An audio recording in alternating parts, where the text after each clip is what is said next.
उत्तराखंड में लैंड जिहाद के खिलाफ धामी सरकार सक्रिय। देहरादून के निजी स्कूल के परिसर में बनी मजार। हिंदू संगठनों के विरोध करने पर प्रशासन ने की ध्वस्त। परिसर में बनी मजार से उठे सवाल। विपक्ष को लेकर सीएम धामी ने दिया बयान। विपक्ष के दुष्प्रचार का बाबा केदार जवाब देंगे। विपक्ष गलत बातों और तथ्यों को फैला रहा है। केदारनाथ में बीजेपी प्रत्याशी की होगी जीत। 20 नवंबर को होगा मतदान। केदारनाथ विधानसभा उपचुनाव के लिए बीजेपी ने कसी कमर। बीजेपी प्रदेश अध्यक्ष ने की अपील। बीजेपी प्रवासी प्रकोष्ठ ने की मदद से मतदाताओं से जुड़े। बीजेपी ने 2500 प्रवासियों की सूची तैयार की। उत्तराखंड में यूसीसी लागू होने में देरी पर बोले कैबिनेट मंत्री प्रेमचंद अग्रवाल। उत्तराखंड यूसीसी लागू करने वाला देश का पहला राज्य होगा। सभी तकनीकी पहलुओं पर जांच पड़ताल की जा रही। जांच पड़ताल के बाद ही यूसीसी लागू किया जाएगा। पद संभालने के बाद एक्शन में एसडीएम पोखरी। सड़कों को लेकर इंजीनियरों के साथ बैठक कर सड़कों का निरीक्षण किया। सड़कों को ठीक करने के दिए निर्देश और कहा कि सड़कों के निर्माण में कोताही बर्दाश्त नहीं। देहरादून डीएम 7 मंजिल के निर्देश पर बारों पर की गई छापेमारी। डीएम एसडीएम सिटी मजिस्ट्रेट की संयुक्त कार्रवाई। पब पर निर्धारित समय के बाद 20 से अधिक लोगों को परोसी जा रही थी शराब। सीएम धामी के बयान पर कैबिनेट मंत्री ने दी सफाई। विपक्ष बार बार जनता के सामने बात को जानबूझकर दोहरा रहा। सीएम धामी ने चुनाव प्रचार के दौरान कहा था कि वो केदारनाथ से कोई शिला दिल्ली नहीं लाए। विकासनगर में मुख्य विकास अधिकारी ने सरकारी अस्पताल का औचक निरीक्षण किया। डॉक्टर और मरीजों से व्यवस्थाओं की जानकारी ली। व्यवस्थाओं को दुरुस्त करने के दिए निर्देश। गैरहाजिर डॉक्टरों से जवाब तलब किया। पिछवा में किसानों ने चीनी मिल को जल्द चालू करने की मांग की। 15 नवंबर से चीनी मिल का पैराई सत्र शुरू करने की मांग पूरी न होने पर दी धरना प्रदर्शन की चेतावनी। किसानों को खड़ी गन्ने की फसल खराब होने का डर। स्वास्थ्य विभाग ने टिहरी डीएम के निर्देश पर लगाया स्वास्थ्य कैंप। अधिकारियों और कर्मचारियों का स्वास्थ्य चेकअप किया। कैंप में लोगों को स्वास्थ्य संबंधित जानकारी दी गई। कैंप में बीपी, शुगर जैसी बीमारियों के ज्यादा मरीज हैं।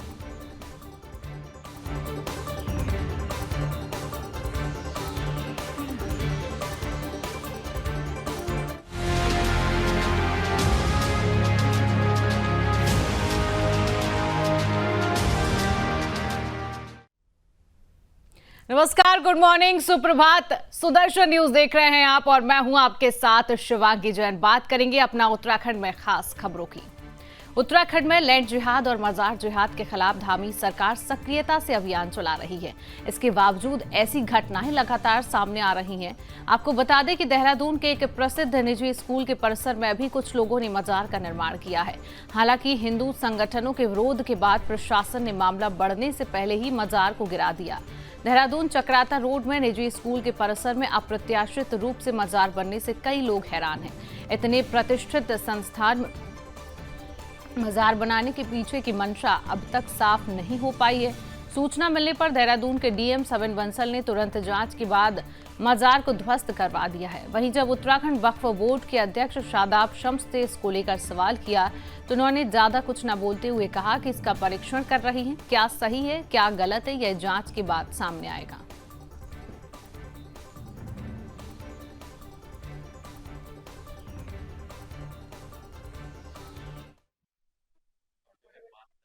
अभी मीडिया के माध्यम से और वहाँ के मुतवल्ली के माध्यम से ये विषय हमारे संज्ञान में भी आया है। इसका परीक्षण करा रहे कि क्या सही है, क्या गलत है। जांच के बाद बताएंगे कि नहीं। वो अलग अलग विषय सामने आ रहे हैं कि मुतवल्ली का कहना है कि इसमें वक्फ की संपत्ति है दून स्कूल के अंदर, और वहाँ पे जो मजार है वो मौजूद थी। वो मजार को शायद क्या कंडीशन है उसके बारे में सारी चर्चा करा रहे हैं कि क्या विषय है। दून किसी के कैंपस के अंदर कोई मामला है तो वहां से क्या उन्होंने अगर उसको क्षति पहुंचाई है तो किस ग्राउंड पे पहुंचाई है, और उनका विषय अलग है, वो है भी कि नहीं है, क्या पोजीशन थी। ये सारी चीजें सामने आ जाएंगी तभी इसके ऊपर कुछ बोल पाऊँ। तो धामी सरकार लगातार लैंड जिहाद के खिलाफ सक्रिय नजर आ रही है। रेजी स्कूल के परिसर में बनी मजार को ध्वस्त किया गया। प्रशासन ने भी हिंदू संगठनों के विरोध पर इस मजार को गिराया है। इस पर कई सवाल खड़े हो रहे हैं और लैंड जिहाद कब रुकेगा, लगातार इन सवालों का जवाब लोग मांगते हुए नजर आ रहे हैं। क्योंकि धामी सरकार की अगर हम बात करें तो धामी सरकार लगातार लैंड जिहाद के खिलाफ सक्रिय है और लगातार एक्शन लेते हुए नजर आ रही है।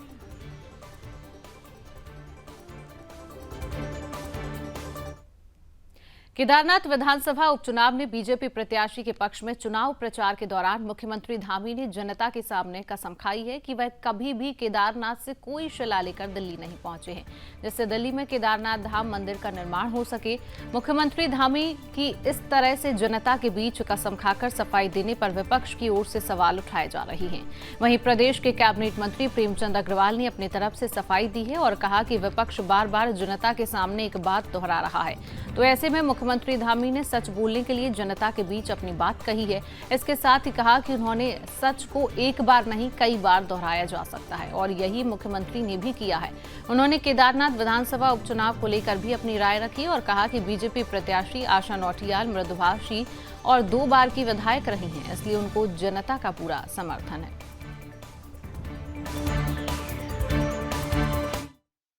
वो बात सच है।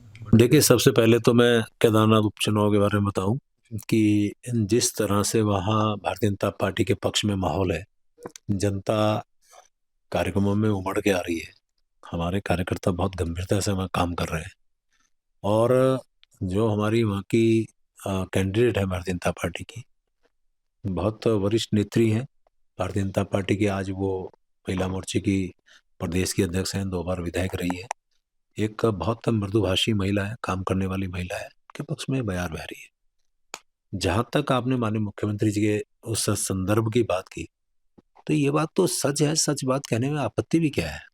ये बात आज उन्होंने उपचुनाव को लेके या उस दौरान कही, ऐसा नहीं, उससे पहले भी उन्होंने बयान दिया था।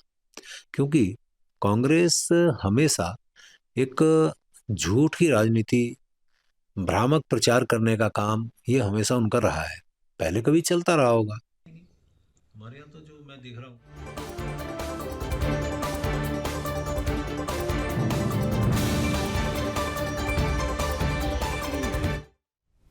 खबर विकास नगर से है, जहां सहसपुर में मौजूद सरकारी अस्पताल में मुख्य विकास अधिकारी अभिनव शाह ने औचक निरीक्षण किया है।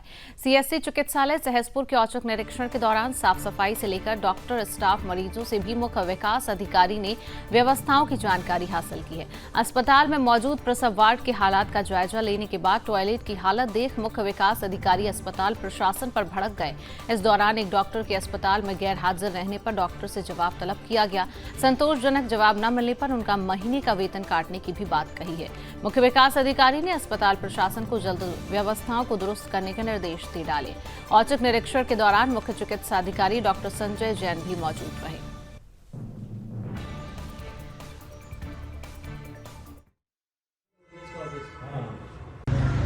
ये जिलाधिकारी महोदय के निर्देश पर ये सीडीओ साहब को मुझे आज यहाँ भेजा गया था, तो सीडीओ साहब ने विस्तृत अस्पताल का दौरा किया है और जो भी कमियां पाई गई हैं वो अभी आप लोगों से बातचीत की गई है।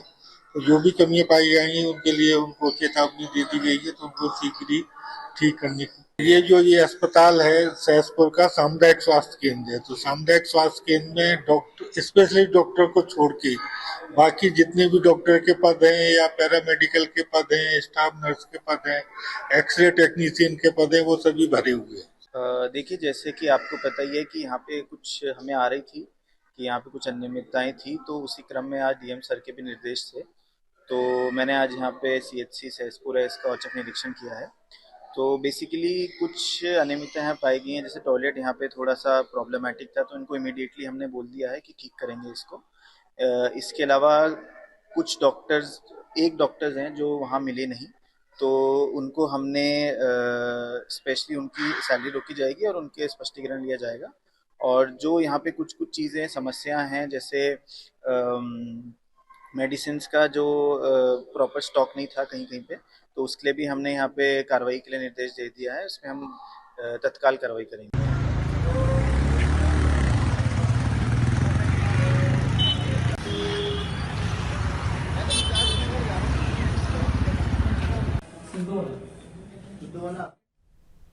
खबर ऊधम सिंह नगर जिले से है, जहां किच्छा में किसानों ने चीनी मिल को जल्द चालू करने की मांग करते हुए मांग पूरी न होने पर धरना प्रदर्शन की चेतावनी दी है। पूर्व दर्जा राज्य मंत्री डॉक्टर गणेश उपाध्याय के नेतृत्व में तमाम किसान किच्छा चीनी मिल पहुंचे। किसानों ने चीनी मिल कार्यालय पर नारेबाजी करते हुए 15 नवंबर से चीनी मिल का पैराई सत्र शुरू करने की मांग को लेकर जोरदार नारेबाजी की। किसानों ने अधिशासी निदेशक त्रिलोक सिंह मर्तोलिया से बातचीत कर अपनी समस्याओं को बताया है। किसानों ने कहा कि ऊधम सिंह नगर और आसपास की सभी चीनी मिल समय पर चालू हो गई हैं, लेकिन किच्छा चीनी मिल चालू नहीं होने से किसानों को दिक्कतों का सामना करना पड़ रहा है। किसानों का कहना था कि खेत में खड़ी गन्ने की फसल खराब हो रही है और गन्ने की कटाई न होने से समय पर धान की बुवाई भी नहीं हो पाएगी। अधिशासी निदेशक से बातचीत के बाद किसानों ने 20 नवंबर तक चीनी मिल को चालू करने की मांग रखी। पूर्व दर्जा राज्य मंत्री और कांग्रेसी नेता गणेश उपाध्याय ने कहा कि अगर 20 नवंबर तक पैराई सत्र चालू नहीं हुआ तो 21 नवंबर को किसान किच्छा चीनी मिल में जोरदार धरना प्रदर्शन करेंगे। अधिशासी निदेशक त्रिलोक सिंह मर्तोलिया ने बताया कि पैराई सत्र चालू करने को लेकर किच्छा चीनी मिल में सभी तैयारियां पूरी कर ली गई हैं और इसका 16 से 17 नवंबर को ट्रायल किया जाएगा। उन्होंने उम्मीद जताते हुए कहा कि 20 से 22 नवंबर के बीच विधि विधान से चीनी मिल के पैराई सत्र को शुरू कर दिया जाएगा।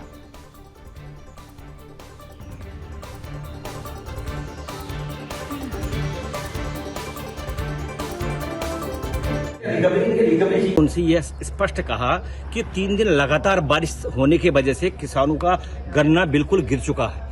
अब उसका वेट भी कम हुआ, चूहा लग गया। हमने तुरंत स्टार्ट किया जिससे किसान कम से कम गेहूं तो बोए, गेहूं के अपने बच्चों को पालो सही। तो उन्होंने ये कहना था कि हम 20 से प्रारंभ करेंगे। हमने कहा आप 17 से करिए, तो उनका बात मानी लास्ट में कि हम 20 से प्रारंभ करेंगे। क्यों 20 ही बोला ना? बिल्कुल। अगर वो 20 से प्रारंभ नहीं करेंगे 21 से में धरना दे देंगे। भैया बहुत हो गया, बहुत नुकसान झेल लिया किसानों ने। ये 3 दिन की बेमौसम बारिश की वजह से किसानों का गन्ना का नुकसान तो अलग हुआ, धान का वो अच्छा पैसा भी नहीं मिला। भाई किसान क्या करेगा भाई ऐसे हालातों में? फैक्ट्री अगल बगल फैक्ट्री चलने लग गई है प्राइवेट। देखिए हमारी शुगर फैक्ट्री है, पता नहीं क्या है, समझ में नहीं आया क्या रवैया। ये तो बेहतर अच्छा कि ईडी साहब मर्तोलिया जी आप बात करिए, वो आपको बताएंगे। हमारी तो बात यही रही उनसे। जो कहते हैं कि 24-25 प्रारंभ होने वाला है, तो इसमें कुछ किसान लोग मिले थे कि मिल को जो है जल्दी चलाई जाए करके। तो हमारी लगभग सब तैयारी पूर्ण हो गई है। केवल हमारा एक रूलर का जो है टॉप डेयरिंग था, जिसमें पार्टी द्वारा जो है डिले किया गया, वो भी हमारे पास पहुँच गया है। तो 2-3 दिन जो है 3-4 दिन में उसका भी कार्य पूर्ण हो जाएगा। तो उसके बाद हम लोग जो है मतलब मिल चलाने की स्थिति में आ जाएंगे। तो 15-16 में हमारा ट्रायल है। उसके बाद हम लोग जो है 20 के आसपास करीब जो है 20 से 22 के बीच में बिजली संचालन करेंगे। फैक्ट्री चलाओ 15 नवंबर से, फैक्ट्री चलाओ, फैक्ट्री चलाओ, फैक्ट्री चलाओ 15 नवंबर से, फैक्ट्री चलाओ, फैक्ट्री चलाओ, फैक्ट्री।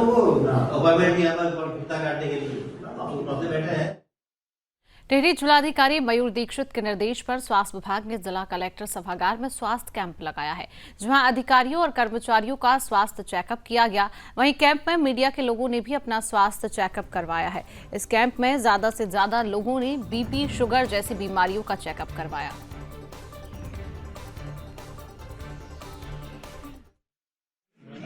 तो आसपास के समस्त कार्यालयों के जो कर्मचारी हैं, साथ ही जो यहाँ पर आते हैं आगंतुक, उनके लिए आज यहाँ पर स्वास्थ्य कैंप रखा गया है, जिसमें सभी अपने बेसिक चेकअप करा रहे हैं डॉक्टर की टीम के द्वारा।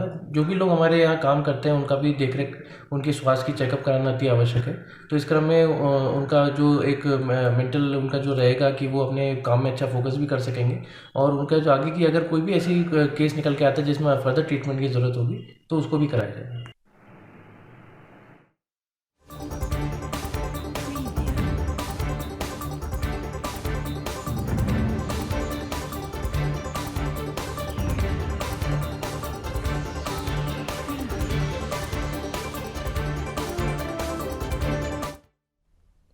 केदारनाथ विधानसभा उपचुनाव के लिए 20 नवंबर को मतदान होना है। सभी राजनीतिक दल और सभी प्रत्याशी अपने अपने पक्ष में मतदान के लिए जनता से अपील कर रहे हैं।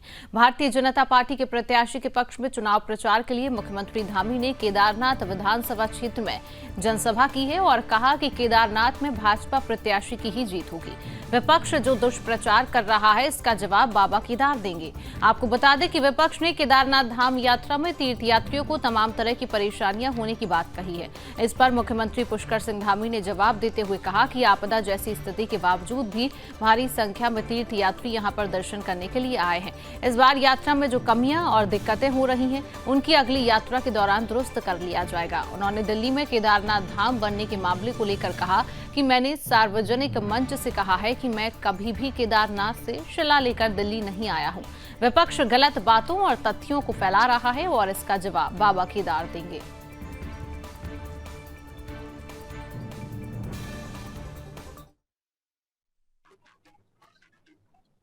अब विपक्ष के पास कोई मुद्दा नहीं है, इसलिए कभी यात्रा को लेकर भ्रम फैलाते हैं। आप स्वयं बताइए कि जो लोग बाबा केदार के दर्शन करने आएंगे उनको कोई कैसे कोई इधर उधर डाइवर्ट कर सकता है।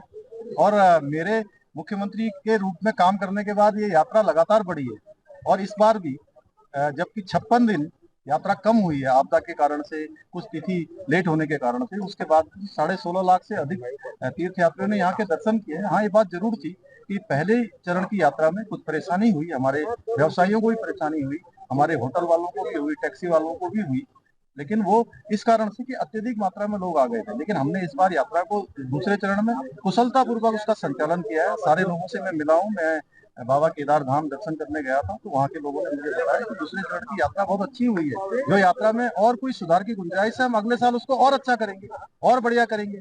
और कभी कहते हैं कि जी कहीं शिला कोई लेके चला गया, अरे मैं तो कभी इस प्रकार का कृत्य, मैंने आज पूरे सार्वजनिक मंच से बाबा केदार की सौगंध खा के मैंने कहा कि इस प्रकार का कृत्य मेरे द्वारा कभी नहीं हुआ है और ये लोग झूठ भ्रम फैला रहे हैं। बाबा ही विचार करेंगे इन लोगों के बारे में।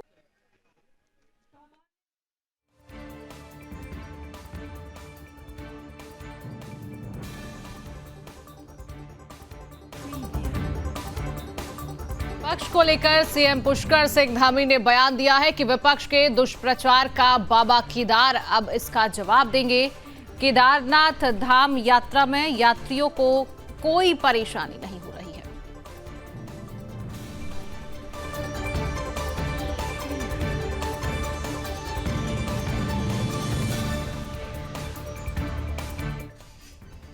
केदारनाथ उपचुनाव के लिए बीजेपी ने अपनी कमर कसनी शुरू कर दी है। वहीं भाजपा प्रदेश अध्यक्ष महेंद्र भट्ट ने कहा है कि भाजपा प्रवासी प्रकोष्ठ के माध्यम से पार्टी ने उन मतदाताओं से संपर्क साधा जो दिल्ली, चंडीगढ़, हरियाणा रह रहे हैं। भट्ट ने कहा कि वह स्वयं इन स्थानों पर गए और लोगों से केदारनाथ पहुंचकर मतदान की अपील करके आए हैं।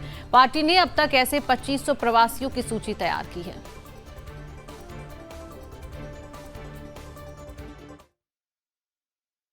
देखिए, पहली बात तो मैं स्पष्ट कर दूं कि केदारनाथ आपदा के बाद बड़ी संख्या में केदारनाथ का पलायन से लोगों का पलायन हुआ उस क्षेत्र से, और उन सब ने ही हमारा हर राज्य के अंदर हमारा अपना उत्तराखंड पार्टी का प्रकोष्ठ है, प्रवासी प्रकोष्ठ, उन प्रकोष्ठों के सब कार्यकर्ताओं से हमने मिलना, क्योंकि हम एक राजनीतिक दल के कार्यकर्ता हैं, सबका सहयोग हम चुनाव में लेते हैं। हम भी अनेकों राज्यों में चुनाव के लिए जाते हैं, तो दिल्ली में हो, लुधियाना हो, चंडीगढ़ हो, हरियाणा हो, इन सब स्थानों के जो अपने प्रवासी उत्तराखंडी कार्यकर्ता हैं उनके साथ मेरा बैठना हुआ और मैं विश्वासपूर्वक कह सकता हूँ बड़ी संख्या में, क्योंकि बाई इलेक्शन का एक माहौल होता है, मतदान भी कम होता है, तो हमने आह्वान किया है कि केदारनाथ के अंदर केदारनाथ के देवतुल्य स्वरूप को और विस्तार रूप देने के लिए, मोदी जी को समर्थन देने के लिए, पुष्कर धामी जी द्वारा जो काम उस क्षेत्र में किए गए उन कार्यों को और समग्रता के समर्थन देने के लिए बड़ी संख्या में जो प्रवासी मतदाता है वो भी केदारनाथ के मतदान के लिए पहुंचे। इसलिए हमारी बैठक में मैं विश्वास कर सकता हूँ 1200 से अधिक लोग दिल्ली से पहुंचने वाले हैं। 370 की सूची ये लुधियाना की बनी है, 412 के आसपास सूची हमारी चंडीगढ़, हरियाणा से बनी है, तो लगभग 2 से 2,500 मतदाता ये जो केदारनाथ विधानसभा का क्षेत्र का मतदाता प्रवासी के रूप में था, वो सब लोग आकर केदारनाथ क्षेत्र के अंदर भारतीय जनता पार्टी पक्ष में मतदान करेंगे।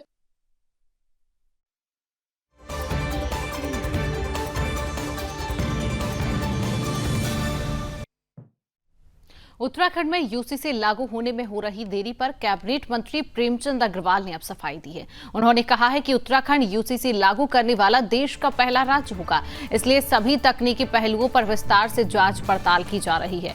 प्रेमचंद अग्रवाल ने कहा कि हमने 9 नवंबर राज्य स्थापना दिवस पर प्रदेश में यूसीसी लागू करने के लिए कोई डेडलाइन नहीं दी थी। हम चाहते हैं कि जल्द से जल्द यूसीसी लागू कर दिया जाए और कहा कि यूसीसी लागू करने वाला उत्तराखंड देश का पहला राज्य होगा, इसलिए सभी तकनीकी पहलुओं पर जांच पड़ताल कर विस्तार से चर्चा की जा रही है। उसके बाद ही इसे लागू किया जाएगा।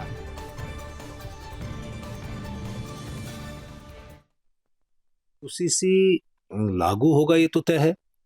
9 नवंबर की कोई हमने डेडलाइन नहीं दी थी, लेकिन ये कहा था कि हम कोशिश करेंगे कि हम जो है राज्य स्थापना दिवस पे इसका जो है घोषणा करें। लेकिन अब इसमें जो तकनीकी विषय है उसको जैसे ये पूरा होगा तो मैं समझता हूँ कि देश का ये पहला राज्य है जहाँ पे UCC लागू होगा। तो मैं ये की बात कह सकता हूँ कि इसमें किसी को भी थोड़ा सा विलम्ब हो रहा है, ये बात सच है, लेकिन हमें जब ये लागू होगा उसमें परेशानियां ना हो उससे पहले हम सारी जो हमारी समस्याएं हैं या उसमें पेचीदगियां हैं या उसमें जो तकनीकी बातचीत है उसको हम ठीक ठाक कर लें, क्योंकि हमारा राज्य पहला राज्य होगा देश का जहाँ पे UCC लागू होगा।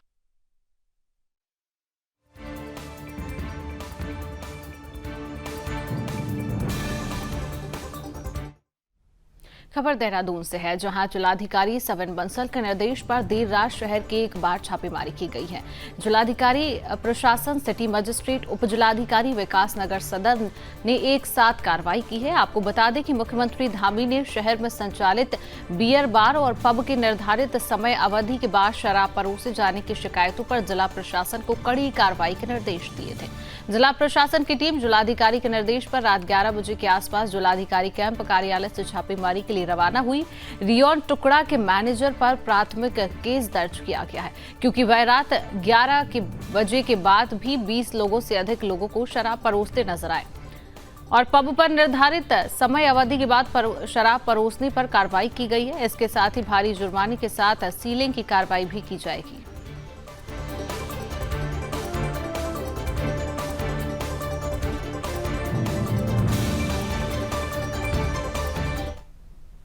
खबर चमोली से है, जहां एसडीएम पोखरी अबरार अहमद पदभार ग्रहण करने के बाद एक्शन में आए हैं। उन्होंने पत्रकारों से बातचीत करते हुए कहा कि उनका उद्देश्य हर व्यक्ति की मदद करना है। उन्होंने क्षेत्र की खस्ताहाल सड़कों को लेकर चिंता जताते हुए लॉन्ड्री के इंजीनियरों की बैठक ली और बैठक में चेतावनी देते हुए कहा कि सड़कों के निर्माण में किसी तरह की कोताही बर्दाश्त नहीं की जाएगी। उन्होंने सड़कों को हर हाल में ठीक ठाक रखने के निर्देश दिए हैं और कहा कि पोखरी क्षेत्र की लाइफलाइन कही जाने वाली पोखरी कर्णप्रयाग सड़क है, जिस पर एडीबी कंस्ट्रक्शन कंपनी गत 3 वर्षों से सुधारीकरण और डामरीकरण का कार्य कर रही है। उन्होंने कहा कि सड़क के विस्तारीकरण और पेंटिंग के कार्य में गुणवत्ता की कमी व समय से काम न होने पर कंपनी व 35 लाख की पेनल्टी लगाई गई है। सड़क पर जगह जगह पेंटिंग भी उखड़ गई है, जिसे दोबारा ठीक करने के निर्देश दिए गए हैं। हालांकि उसके बाद विभागीय इंजीनियरों के साथ कुछ सड़कों का निरीक्षण भी किया गया। जहां जहां सड़क खराब है उसे ठीक करने के निर्देश दिए गए हैं। इसके अलावा नगर पंचायत के निर्माण कार्यों, कूड़ा डंपिंग जोन स्थल और गौसदन का निरीक्षण करते हुए रौता हरिशंकर ऊड़ा मंडा सड़क का भी निरीक्षण किया गया। एसडीएम ने कहा कि विकास कार्यों में किसी प्रकार की कोताही बर्दाश्त नहीं की जाएगी। तहसील परिसर में बार संगठन व पिटीशन राइटरों के बैठने की व्यवस्था न होने से एडवोकेट और पिटीशन राइटर खुले में बैठने को मजबूर हैं।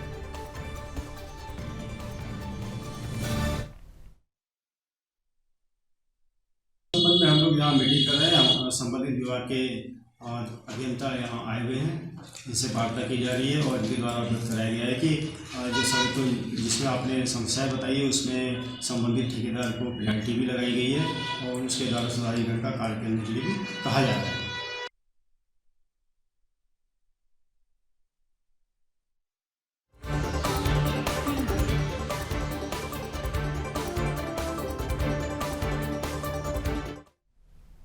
बीते मंगलवार को मुख्यमंत्री आवास में लोक पर्व इगास बेहद सादगी से मनाया गया है। मुख्यमंत्री धामी ने पूजा अर्चना और सुंदरकांड पाठ कर प्रदेश में सुख, शांति और समृद्धि की कामना की। उन्होंने इगास पर्व पर भेलो पूजन कर भेलो भी खेला।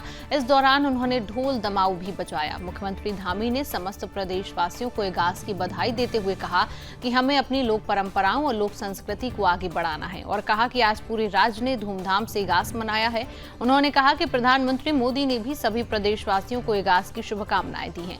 प्रधानमंत्री मोदी का उत्तराखंड से विशेष लगाव है, जो वो स्वयं इगास पर्व में शामिल हुए हैं। उन्होंने कहा कि प्रधानमंत्री ने हमेशा उत्तराखंड के लोक पर्वों और यहाँ की संस्कृति को बढ़ावा दिया। मुख्यमंत्री ने कहा कि लोक संस्कृति और लोक परंपरा देवभूमि की पहचान है। इगास का पर्व हमारे लिए बेहद खास है। इस लोक पर्व को जन जन तक पहुंचाने के लिए बीते कुछ सालों से सार्वजनिक अवकाश की परंपरा भी शुरू की गई है।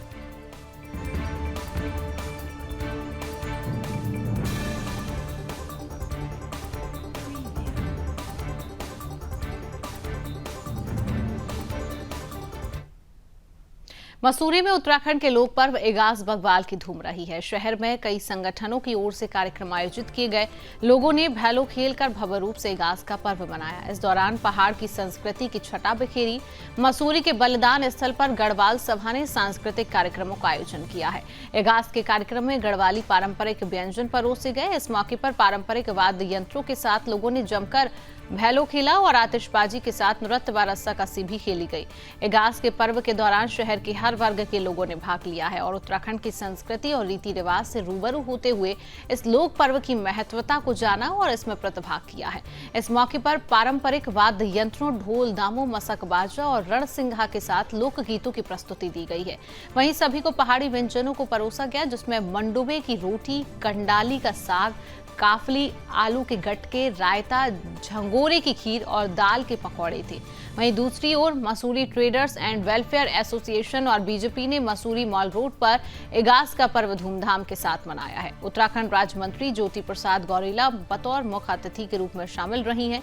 Mussoorie traders and welfare association अध्यक्ष रजत अग्रवाल और पूर्व इगास का पर्व लंबे समय से चली आ रही परंपराओं से जुड़ा हुआ पर्व है।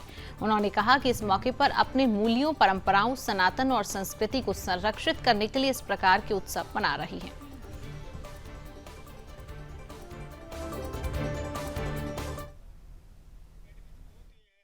इगास का जो त्यौहार है ये हमारे उत्तराखंड का बहुत ही, जैसे छठ पूजा होती है उसी तरीके से ये इगास का भी हम लोगों का उत्तराखंड बहुत ही खुशियों का त्यौहार है। इसे दिवाली के रूप में मनाया जाता है। कहते हैं कि पहाड़ में कुमाऊं गढ़वाल में वैसे जो यहाँ पर इगास है वो यहाँ इसको इगास के नाम से माना जाता है और जो कुमाऊं में है उसे गढ़वाली दीपावली के उसमें मनाई जाती है। बैलों के रूप में यहाँ खेला जाता है और पहाड़ में 11 दिन बाद कहते हैं जब रामचंद्र 14 बरस के बाद आए थे तो 11 दिन के बाद जो है बहुत देर बाद जो है पहाड़ में पता लगा था लोगों को कि रामचंद्र जी अयोध्या लौट आए हैं। तो उस खुशी में भी मनाते हैं। कई जगह ये भी माना जाता है कि जो हमारे वीर भर माधव सिंह भंडारी जो एक तिब्बत में लड़ाई में कहीं गए थे, जो राजा महाराजा टीरी ने भेजा था, वो भी बहुत टाइम बाद दिवाली के 1 महीने के बाद लौट के आए थे। उनके आने की खुशी में भी ये मनाई जाती है। मैं उत्तराखंड इस देवभूमि का या इगास का पर्व, यह हमारी बहुत लंबे समय से चली आ रही परंपराओं से जुड़ा हुआ यह पर्व है। बीच में इस पर्व का आयोजन थोड़ा मनाने का, उत्सव के रूप में मनाने का कार्यक्रम थोड़ा कम होता रहा है और एक अच्छी पहल के रूप में अब गांव-गांव में इगास के पर्व को लोग मना रहे हैं। बूढ़ भगवाल के नाम से इस पर्व को जाना जाता है और इस मौके पर हम अपनी परंपराओं को, अपने मूल्यों को, अपनी सनातन संस्कृति को संरक्षित करने के लिए इस प्रकार के उत्सव के रूप में इस कार्यक्रम को मनाते हैं। और मुझे आज इस बात को कहते हुए बड़ी खुशी हो रही है कि आज मसूरी पार्टी के सभी कार्यकर्ताओं ने मिलजुल कर इसको 2-3 वर्षों से लगातार इस कार्यक्रम को यहाँ पर इस प्रकार से आयोजित कर रहे हैं।